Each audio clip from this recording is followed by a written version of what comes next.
Just move on up to a greater day. With just a little faith, if you put your mind to it, you can surely do it.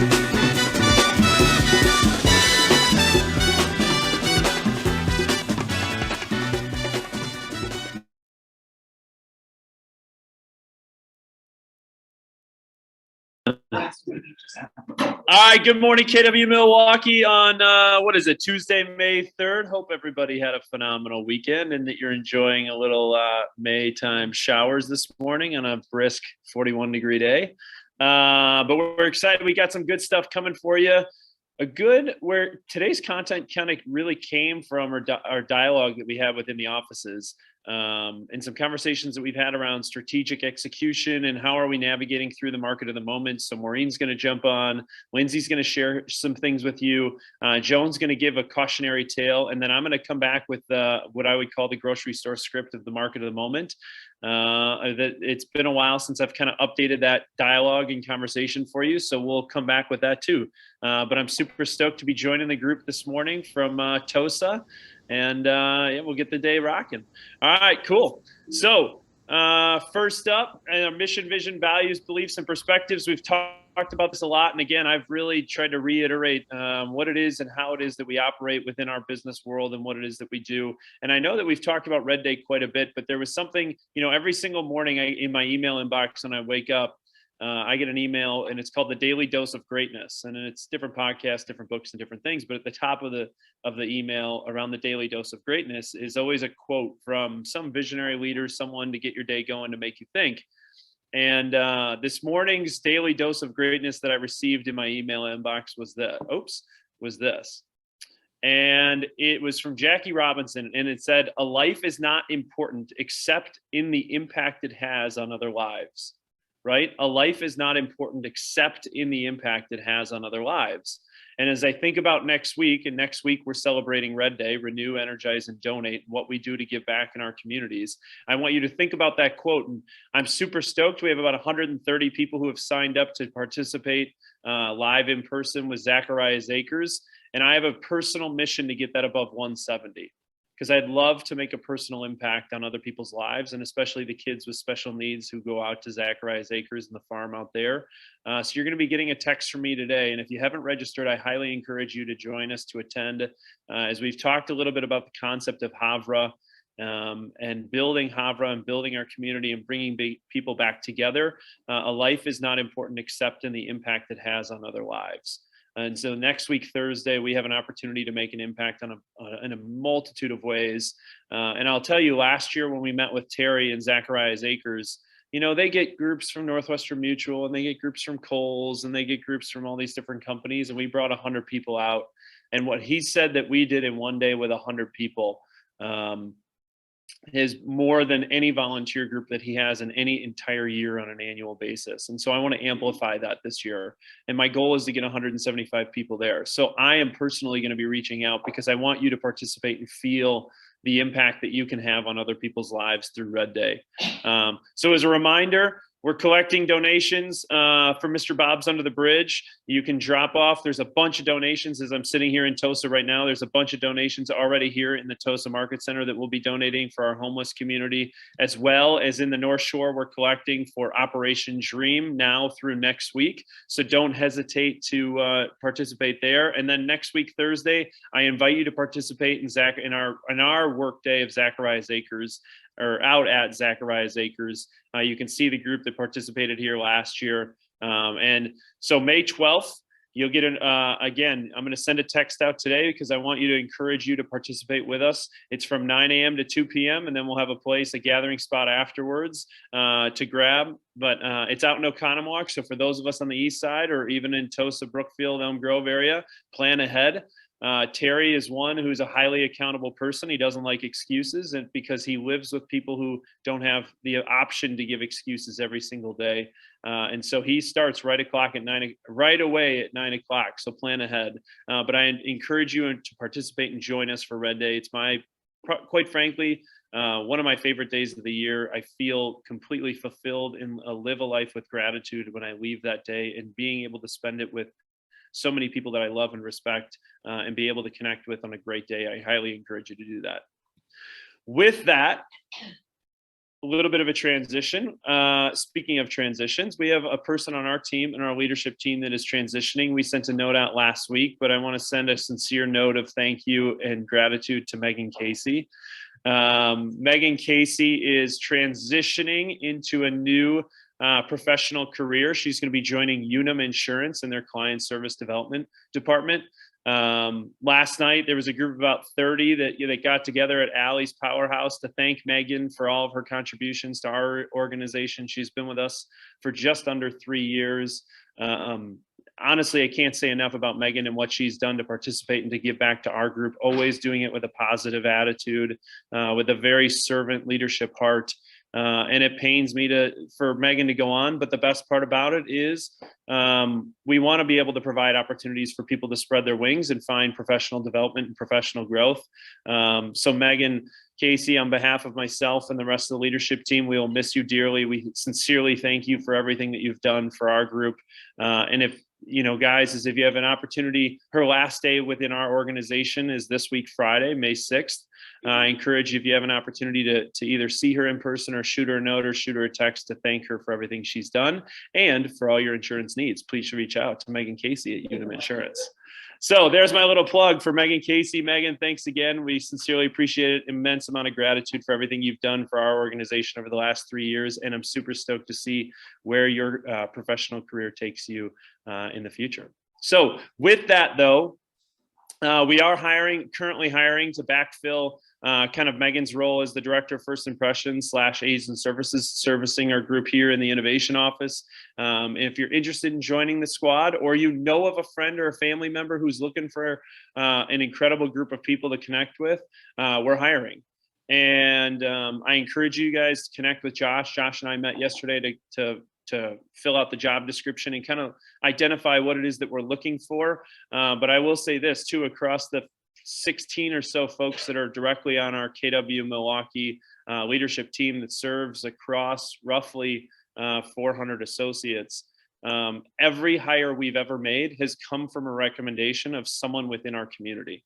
And what I mean by that is it's a recommendation of someone who said, you know what, Megan Casey, shout out to Kathy Shaw. Kathy Shaw said, Megan Casey is who you should go hire, when we were hiring in the North Shore 3 years ago. And we hired her, brought her in, whether it's Sydney, whether it's Britton, whether it's Diana. Sarah Oberbrunner literally brought Diana into my office when she was at another real estate company and said, you need to switch companies. You should come work with us.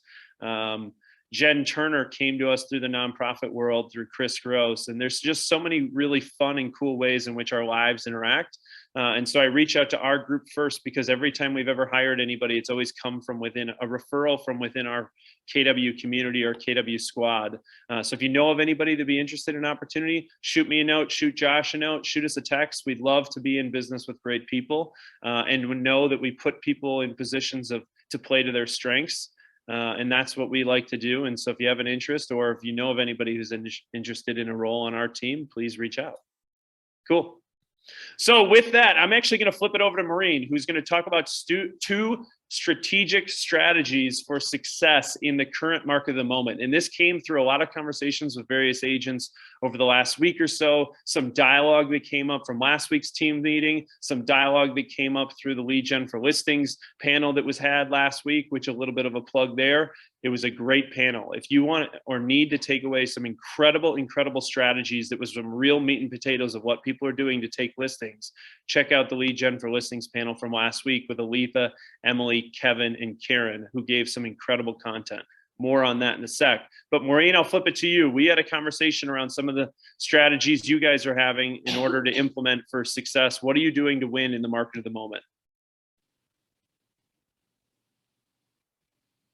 Sorry, there we go. All right. Good morning, everyone. Good morning, team. All right, so I wanted to talk about these two strategies, and I'm going to finish the conversation with how to implement these two strategies. What is step one to implement these with success with your buyers and with your sellers, right? Listings, we all who take listings need to understand the importance of an inspection contingency or no inspection contingency, right? The importance of that. And you also need to talk to your buyers about the importance of an inspection contingency, but this market is so heated. What do we do about that, right? When people are waiving inspection contingencies like that.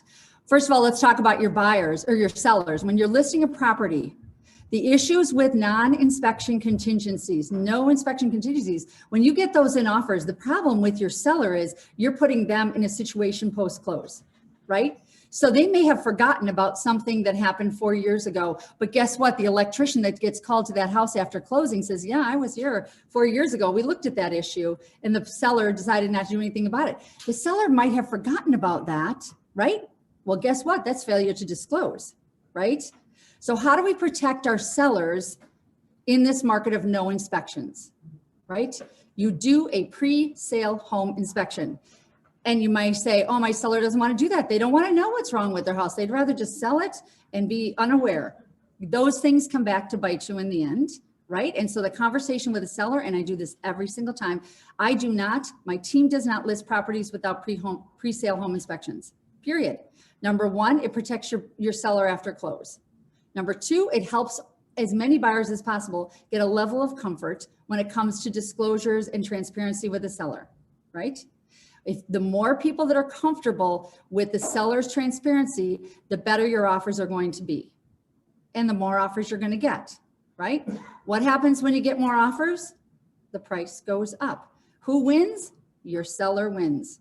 But your seller will not win unless they are fully prepared in advance with a pre-sale home inspection. Do they have to fix everything on there? No, they don't have to. In this market, they don't have to. If there's some things that are obvious that they should take care of, like anything that's dangerous, health hazard, things like that, they may want to take care of. They can choose to take care of those things. Those are the conversations we always have. We get the inspection back. We review it with them at least a week or two in advance and say, these are some things that showed up on your inspection report. Do you want to do anything about any of them? And they'll go, oh my gosh, I should actually have that electrical box looked at. There's double taps in there. That's pretty dangerous. House could go on fire. Great. Why don't we get an electrician in there to take care of that?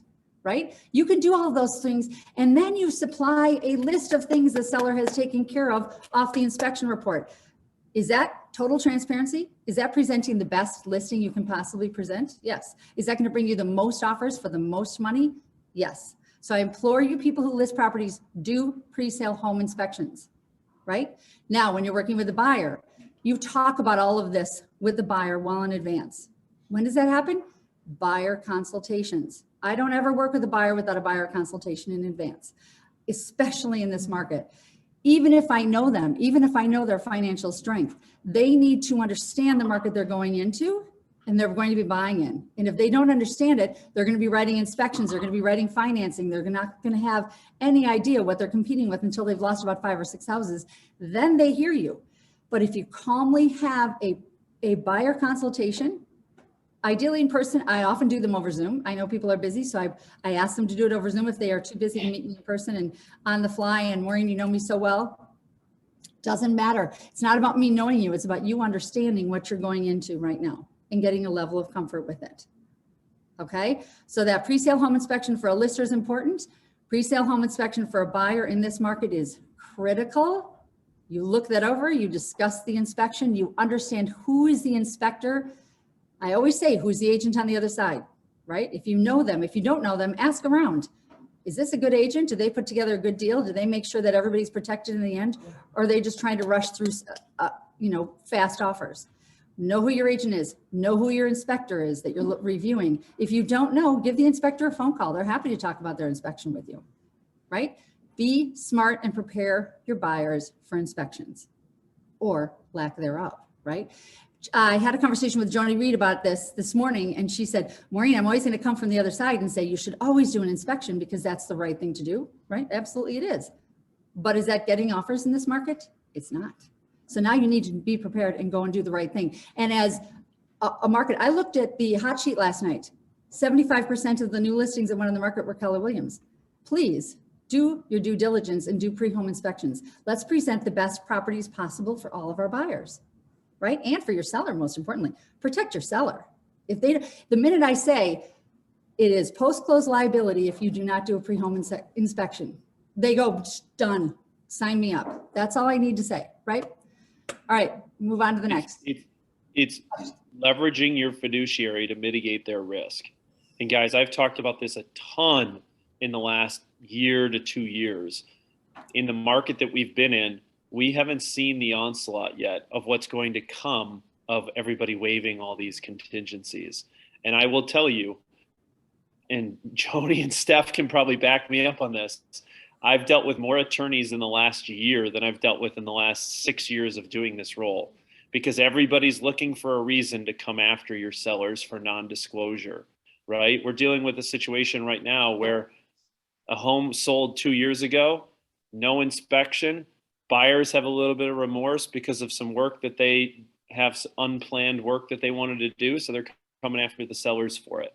Again, the idea behind the pre-listing inspection is disclose, disclose, disclose, and transparency wins out to help you mitigate your risk and to help your sellers mitigate their risk. Exactly. And what does that, in the end, what does that do? That brings you the most amount of money for your seller, which is your goal. If the seller doesn't get that, I'd be shocked. More offers means more money. All right, moving on to strategies for success in the market of the moment, how to turn a financing contingent buyer into as close to cash as you can possibly get. All right, last week we had Fairway talking about these guaranteed approvals. And in the course of the past week, and even last night at Megan's going away party, which by the way was fabulous, the conversation came up last night, has come up almost every day prior to last night. What all does that mean? And how do I use it to my advantage, right? So if you have a buyer who needs a financing contingency, again, buyer consultation, really critical to do this effectively. I have a buyer who needs financing contingency. Great. Let's start the approval process with your favorite mortgage lender. Let's get you through underwriting and present an approved offer, right? Approved offer is going to come with two conditions. One, they have to have an address for a house they're going to buy. Two, they may or may not need an appraisal. Depends on how much money they're putting down, depends on the comfort level of your buyer. Those are conversations you're going to have prior to showing them houses. If they're putting down a strong, we're saying 30% or more, probably more like 40%, the lender's not going to require an appraisal, right? Appraisal is one more contingency on your offer that you'd like to avoid if you can, but they have to be comfortable with not doing an appraisal. What would make them comfortable with not doing an appraisal? Let's see, there are 10, 15, 20 offers on a house. Would you be comfortable not doing an appraisal if you had 10, 15 to 20 offers on a house? There's proof that the market is telling you the value of the house, right? Those are some things you need to talk with your buyers about prior to even showing them a house. What does the appraisal contingency mean? And what's your level of comfort? If you're putting 20, maybe 30% down, your lender's going to require you to do an appraisal, right? So you give them an approval, not pre-approval, an approval with two conditions strengthens your offer. Now there's one thing that people don't really think about doing, but it's possibly a game changer. You write it as a cash offer, and then you go to line 296. Trust me, I reviewed this with Joan this morning, and I know a couple of strong agents who do this all the time. You go to line 296 where it says proof of funds for your cash offer. You cross that line off, and in the blank lines, you say approval with whoever lender, see attached. Loan has already been approved based on these two conditions, right? Now, agents who are not sophisticated or been in the market long enough or even understand this might require a conversation with you, right? And you're going to talk about this, and you're going to say, I've met with my buyer in advance. We went through the underwriting process. They are financially capable of doing this. We no longer need the lender to approve this loan unless we need an appraisal, and we give them an address, right? So last week, Blake and Brian were talking about this process, but I'm not sure everybody grasped what that can mean. That is as close to cash as you can possibly get. If you can't write a cash offer, this is as good as it gets, right? So the difference is between financing approval with conditions is the loan officer has put the buyer's application through underwriting. A pre-approval is the loan officer has had a conversation with the buyer has disclosed their assets, their liabilities, and their income, right? And the loan officer has given them a pre-approval based on the information given to them verbally or in an email, right? You're approved based on this information. But would you not rather have an approval based on underwriting through underwriting, finished, box checked, move on, turn it into a near cash as possible. An agent is going to call you and say, I don't understand this. You don't have a proof of funds. Right. Let me explain what this approval means. We've been through underwriting. We're ready to go. My people have the funds. They've been approved. I just needed a property for them. Oh, if you take the time as a listing agent to listen, you're going to win. Now, what's the value of an offer? Everybody should understand there's a value difference between a cash offer, an approved offer, and a pre-approved offer, right? I love my people back there who are like shaking their heads. I got Natasha, Jay, Brett, everyone's like, yep. Three different kinds of offers: cash, approved, and pre-approved. There's a financial value to each one of these, right? One would think cash is the big win.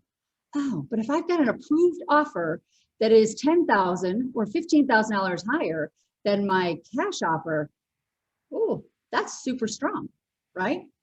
If I have a pre-approved offer, today I would say that have to be 20 or 30,000, 40,000 above a cash offer for me to feel comfortable, right? Would you guys agree with that? And don't fall for the finance offer contingency with no appraisal. It's very easy for a lender to send a letter over and say, "Look, Bob and Susie don't qualify for the loan, give notice and walk away." You as a seller and listing agent can't demand a follow-up appraisal or go to my guy. They can just walk away. So that's why if we have a buyer with a finance contingent offer, waiving appraisal, we ask them to provide proof of funds to show, hey, if I have $500,000 house, I've got $250,000 that they put in the bank. I don't have enough to Right. cash, but here's my proof of funds for my down payment. Plus Right. So Jay's talking about the other piece to it, if you're going to waive appraisal or not a waive appraisal, right? Not waive appraisal. If you're financed and you need an appraisal, we talked about this in the past, you would be strongly encouraged to provide a gap. What cash amount is the buyer willing to come to the table with if it appraises $10,000 or $20,000 or $30,000 below their price? Because remember, we're just crossing over the cusp of having enough comps in this market to meet the appraisal needs, right? About a month ago, we weren't there yet. So we were using appraisals that were coming from the fall that weren't this same market. We're just crossing over. We're starting to see appraisers using comps that are in this market, but we're kind of not quite there yet fully. So you have to understand that the appraisers don't always have the right comps. So they might not appraise the property. So if your buyer comes with a financed offer with it has to appraise, then they need to give a gap of what they're going to cover, and then they need to provide proof of funds. That's a completely different conversation. So that's a financed offer, right? Understand that. We're trying to get you guys to have buyer consultations to help buyers understand the difference between a financed offer and a approved financed offer, right? So I hope you guys understood that. Feel free to ask questions. Annie Joseph, yes. Repeat one more time what you put in line 296. You cross off line 296 and then maybe it's line 298 where they're the blank lines. Yep. You put in C approval from XYZ lender, Fairway Mortgage, dated, attached. Loan has been, and you may even add loan has been approved. What happens if they lose their job? Well, that's a great question. That's where your lender comes in. Last week, we talked to Fairway Mortgage about the guarantee, right? Fairway Mortgage is a really strong guarantee program. I highly encourage you to have a conversation. Them presenting here is one thing. That's not giving you a level of comfort that you understand this. I have found out in the last week. If you have a buyer that is potentially thinking about writing this up, an offer with this, talk to Fairway and understand their guarantee program. Get a level of comfort with your lender so that you can say to your buyer, I have a lender. I'm telling you, you need to encourage local lenders, because if I get an offer with I'm not going to name banks based outside of Milwaukee, banks, Chase, Rocket.coms. I'm telling you, yeah, anyone in Illinois. I'm telling you, I will probably not encourage the seller to consider that offer because it's a risk, and Chase and others have been known to pull out a week before closing. And if your lender partner doesn't call the listing agent, you submit an offer for your buyer, go get a better lender partner. And you keep calling the listing agent. Right? Lender partners should be calling the listing agent, especially when you're using one of these programs. They should be calling the listing agent to say, I want you to know this is a solid buyer. They've been through the underwriting process. They are approved. They just need an address to put on to their mortgage and they're good to go. Lenders, your lender partner, you need to have relationships with lender partners, right? Everybody needs to have their own relationship with their lender so that their lender goes to bat for them. Because it is near impossible getting accepted offers right now. I mean, I'm even losing things for cash, insane over asking, no contingency, and I still lose. And I go, how is this even happening, right? So one last piece, conversation Joni and I had this morning, the listing prices are all over the place, right? And closed prices are all over the place. How do you consult or how do you help your buyer understand a listing price means nothing? It's how many offers are on the table. Conversation with the agent on the other side. As clean of an offer as possible. Listing price is irrelevant. And every buyer goes, oh my gosh, I'm not going that far over asking price. That's ridiculous. Oh, really? But there's 20 offers coming in on that property. So do you think that people think there's value in this property? Probably. So again, it goes back to buyer consultation. You need to educate your buyers on this process before you go out into the market. Otherwise, you're going to be writing 5, 10 offers, finding utter frustration. They end up firing you because they feel like you're not getting it done. Instead, have conversations with them in advance, present these strategies, help them understand them. Come for help. Happy to help anybody. Ask questions. Anything else, Charlie? Was that clear? No, I think we're in a good spot. I think, the two things that we really wanted to reiterate to the group was really wrapping our heads around inspection contingencies, both on the seller side and the pre-inspection and the buyer side, and making sure that we're understanding what it is that we need to disclose and having transparency through that process. And the second piece of it is better understanding the financing options that your buyers have available to navigate a very difficult market, and making sure that you guys understand the importance to the various levers that you can pull to help make sure that you're writing competitive offers. So no, thank you for jumping in to participate on that. And I will also tell you, because this is a part of my market of the moment, I have some appraisal statistics for you that talk a little bit more about the pricing here. And I didn't know they were going to be talking about this, otherwise I would have included it sooner. But stay tuned for a little bit. We'll talk about in my grocery store script market of the moment to help you guys kind of break down what this looks like from an appraisal standpoint as well. Cool. Thanks. All right. We're flipping it over to Lindsay Vranick. Lindsay should be jumping on here soon. I see her walking up to the computer. Hey, Lindsay Vranick. All right. What do these guys need to know around leveraging your time and energy with the Command app and helping them see through what's in their pipeline? All right, good morning, everybody. So I wanted to talk a little bit more about the KW Command app. So this is different than the KW Consumer Search app. This is where you can manage all of your contacts, your tasks, and now most recently your opportunities. So the fact that you can now create new opportunities, you can view your opportunities, you can edit existing opportunities. If you have an accepted offer, a closing date, you can go into this app, you can add that estimated closing date. You can move your opportunities, change them in the different phases and stages of where they're at within that transaction. So it's a great tool to have in the palm of your hand to be able to access all of this information. So if you are busy going on showings, if you're holding open houses, if you're at an inspection, you don't have Wi-Fi and you just need to quickly add in a contact, make a call, look up an email address, create an opportunity, check off your tasks, you have the option to do so with the KW Command app. So it is available in the App Store, in the Google Play Store. So if you have yet to download this, I highly, highly suggest that you do. And so next slide, Charlie, because I just want to kind of go through one of the, I think the best features of this app is the fact that if you're going through your list of contacts and let's say you're pulling up a contact and you need to call them or email them or text them, if you do so, you can do this all within the app. So as long as you have their contact information loaded in Command, you're able to make a call. And so you'll see in this video that I'm viewing a contact, I'm calling this person. If you do call them or any sort of activity, it's going to automatically prompt you to log that activity. And so you'll see in this video, and I will post this on social media on our Facebook group, but it automatically prompts you to log that. So if you left a voicemail, if they didn't answer, if you talk to them, you can add that description. What did you talk about? And all of that's going to be logged in their timeline. So you have a history of that communication with that contact. So it's a really, really valuable tool to have on your phone. So make sure that you're downloading this app. You can also view upcoming birthdays, purchase anniversaries. You'll see that directly on the dashboard. You can look at your profit share for the last month.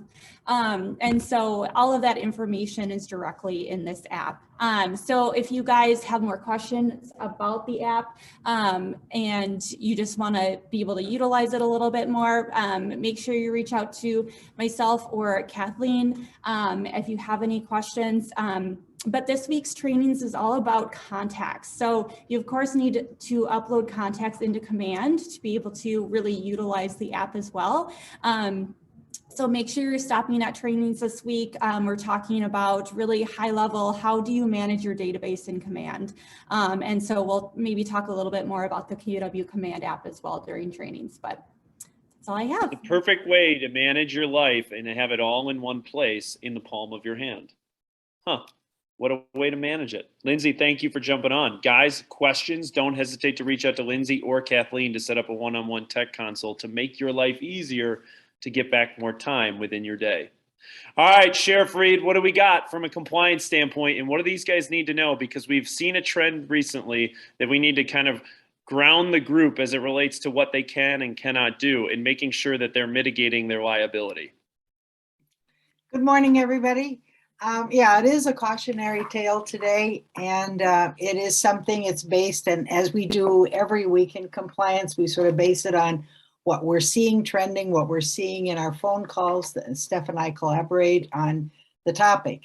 And this topic is something that we have been seeing a big increase in, and it is working outside of your expertise. So I've labeled it reasonable skill and care. It is one of the duties to both the client and the customer that's in your offer, in your buyer agency agreement, in your listing agreement. These duties that I think we all just kind of rattle over, but I want to put a stop and attention to the duty to exercise reasonable skill and care in providing brokerage services to you.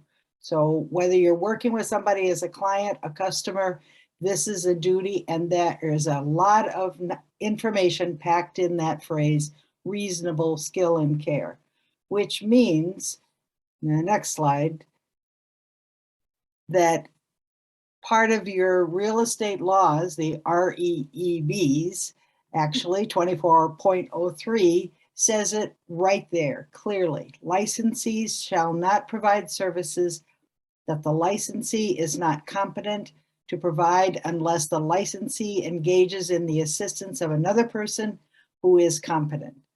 Any person engaged to provide such assistance shall be identified. You've got to put their name on the either the offer or the listing. And that person's contributions shall be described in the documents or records related to the transaction.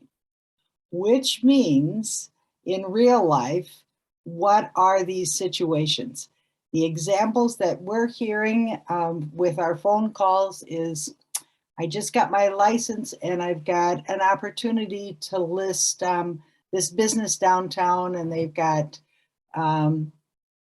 residential units and business opportunities and a big parking lot and an outlot, and would you help me write this offer?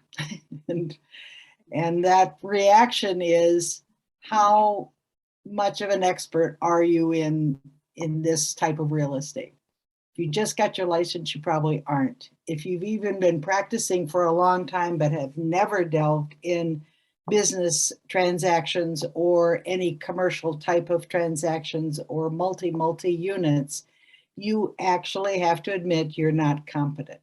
And following the rules and regulations that we follow with our license, we cannot practice these. So some examples, we're selling residential properties over 4 families.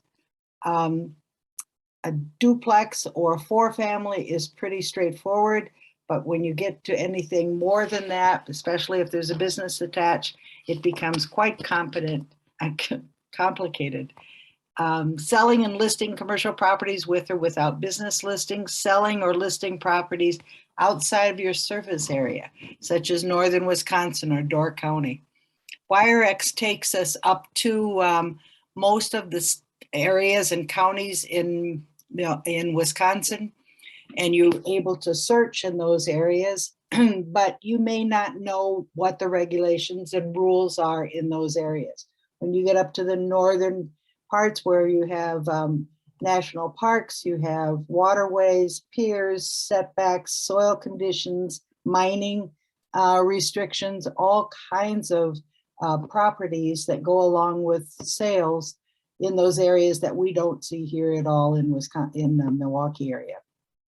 So you're outside of your service area. Parts of northern Wisconsin and Door County actually aren't even on WireX. They have their own separate MLS because they do want to discourage agents from, say, the Milwaukee area coming up and selling their properties. Selling or listing properties that are specialized uses, such as mobile homes and things like that.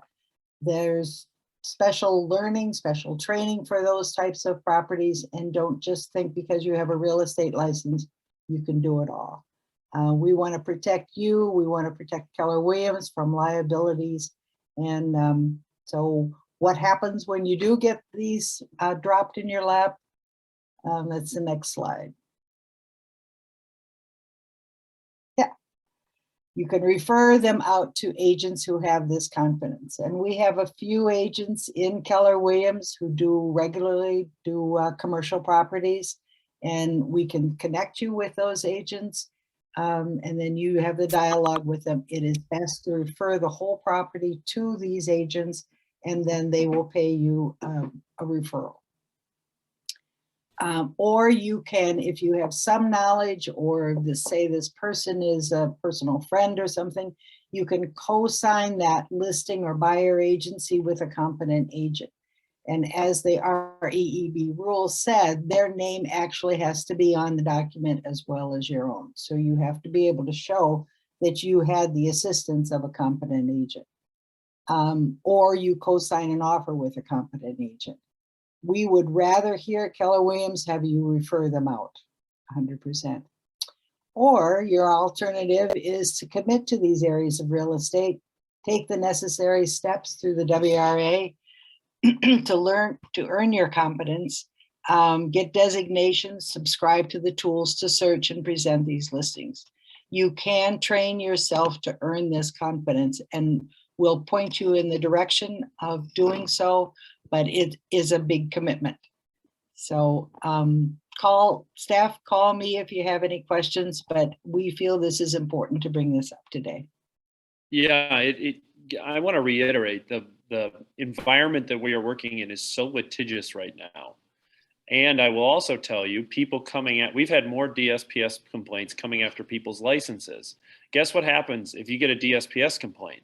They're coming after your ability to earn an income, okay? GMAR ethics complaint is one thing. A DSPS license violation is a whole different violation that you don't want to mess with, okay? Because it impacts or impedes your ability to earn an income.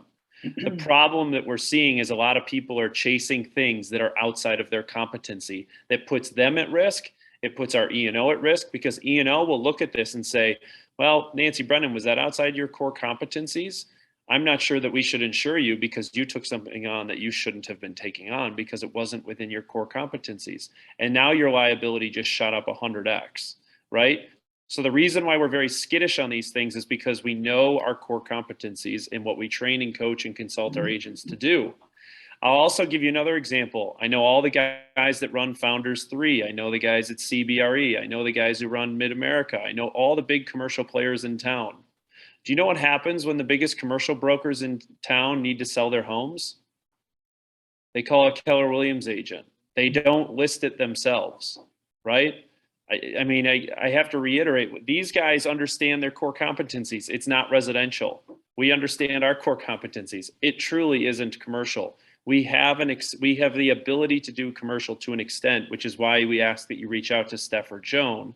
But to understand, if you want a buddy who wants to buy 100,000 or 1 million square foot warehouse in the Century City building, that's outside of our core competencies that we cannot provide brokerage services for. So we're getting a lot of these questions, and we wanted to make sure that people understood where we kind of stand with this and why some of the direction is that we're giving. And if you do have questions, don't hesitate to reach out to myself, Mandy, Diana, Josh, Steph, Joan, and we'll help navigate through what it is that we can touch and what it is that we can't touch. Just like when Ned Patel calls me and says, hey, I need to list a residential listing.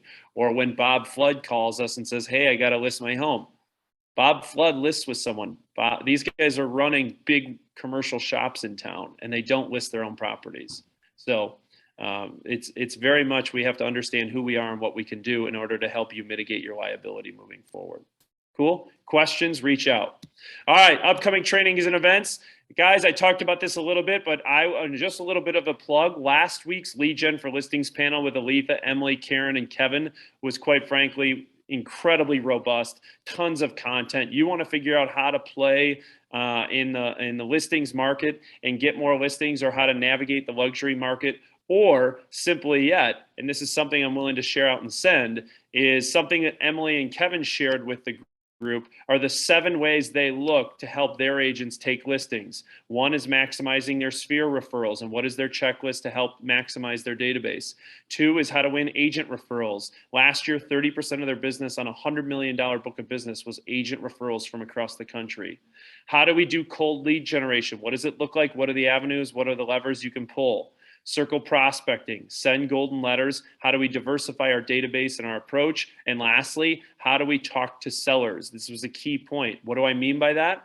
In social media, in your marketing, and everything that your dialogue and dialect, are you talking to buyers or are you talking to sellers? And do you need to reframe the way in which that you're communicating to potential clients to attract what it is that you desire, which is more listings, right? So we'll send this out, the 7 steps that these guys have utilized, but I wanted to put a little plug that if you're looking for a little bit of a podcast and you're in the car, jump onto the YouTube channel and take a look at what the Fair Hinton Group, Aletha, Karen, and Aletha put out last week. It was phenomenal stuff. So what do we got coming up this week?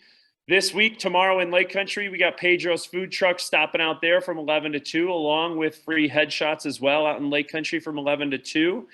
You'll also notice in North Shore from 11 to 1 on Thursday for Cinco de Mayo, we'll have Pedro's Food Truck in the North Shore. And then on May 17th, Tuesday, May 17th, we will have that stopping out here to the Innovation Office. One other thing that I do want to point out, what you'll see here is in the light gray boxes almost every single day at noon is KW Connect Live. There's different learning series that you can tap into that KW is putting out on a national and global standpoint. So for example, on May 13th is the Luxury Learning Series at noon.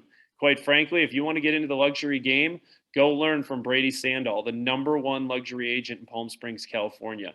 It's a great opportunity for you to connect into it. So not only do we have local things that we'll bring to you throughout the month of May, but you can also tune into Connect Live, which is what you see there on the gray box. Also within the training calendars, you can connect here to KW Connect to jump into those streams as well. And then also save the date. I'm 175 strong.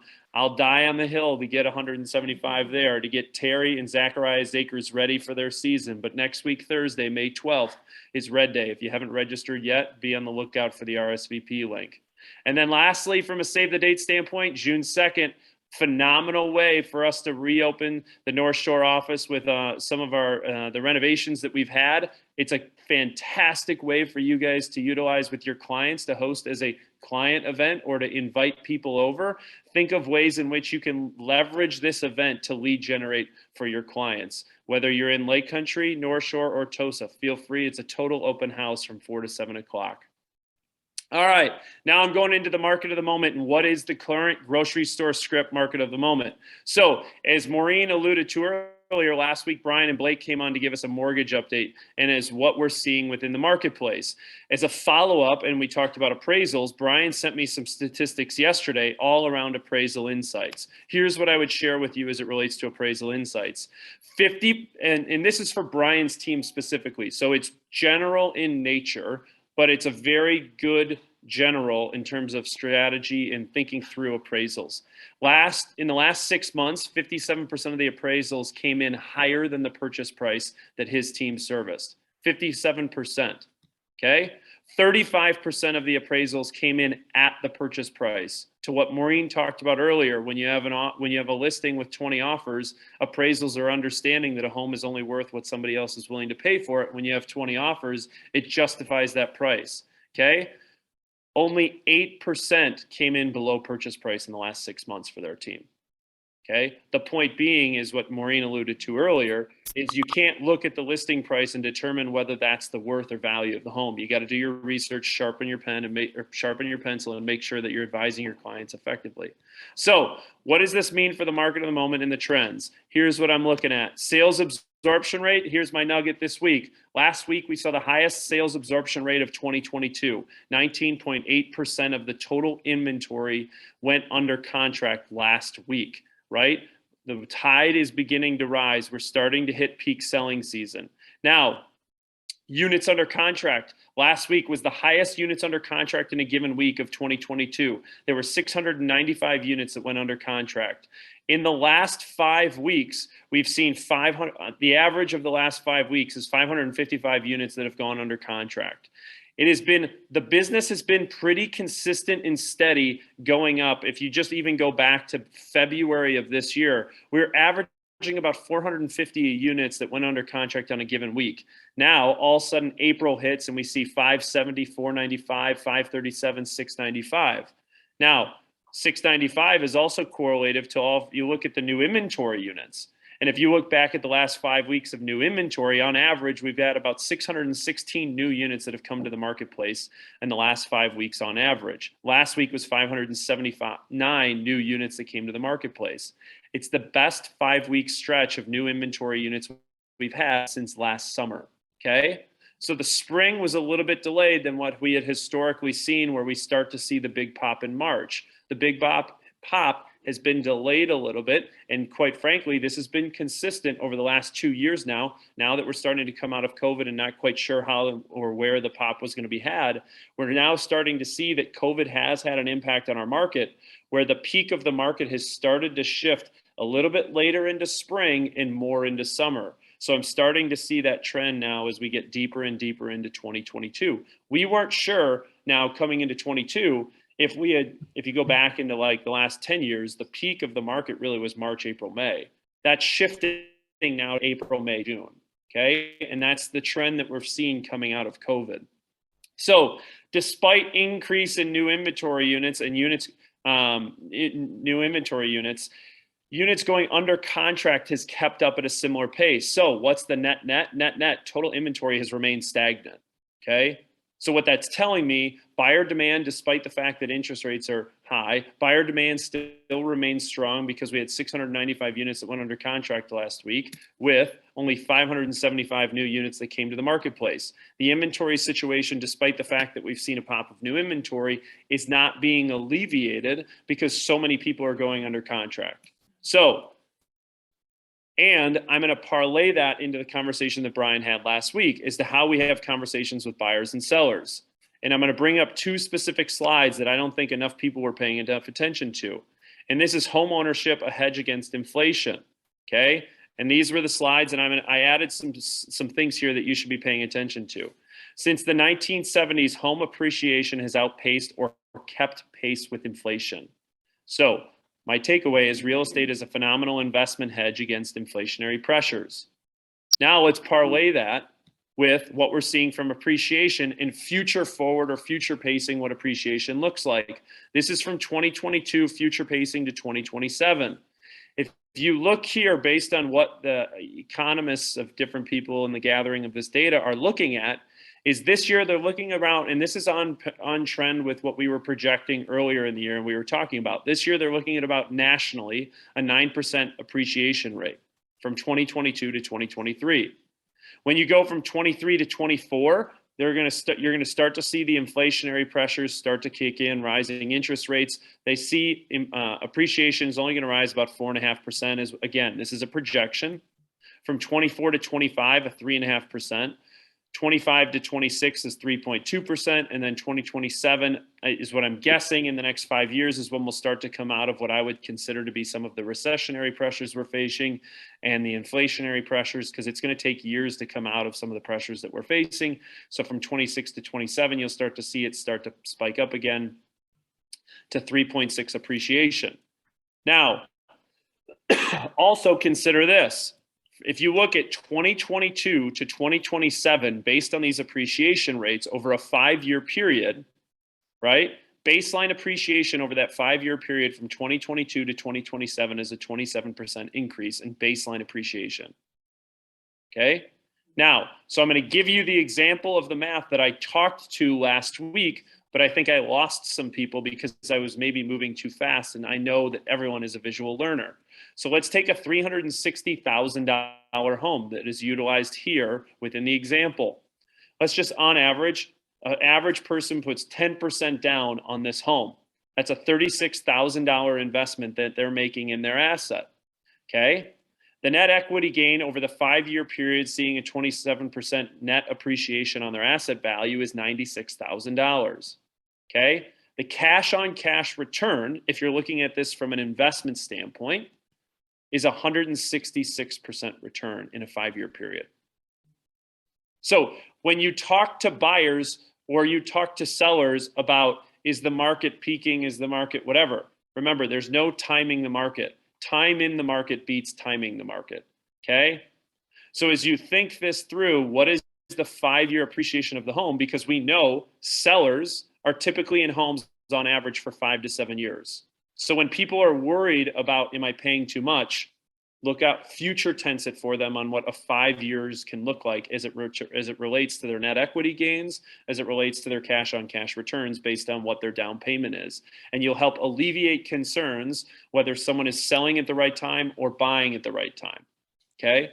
So how do we involve this into the grocery store market of the moment? Here's what I got for you this week. When you run into the grocery store and they say, Bridge, what is going on in the market? Here's what Bridge is going to say. So, hey, Bridge, despite rising interest rates above 5% and inflationary pressures, buyer demand continues to remain strong in the southeastern Wisconsin market, as evidenced by showing time activity, okay?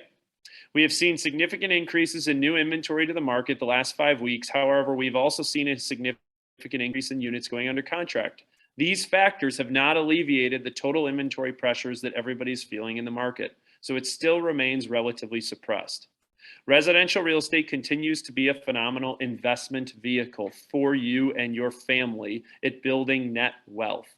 Home appreciation in our area continues to rise. In our area, it'll be around 10% so far in 2022. And going back to since the 1970s, home appreciation has outpaced inflation and continues to do so.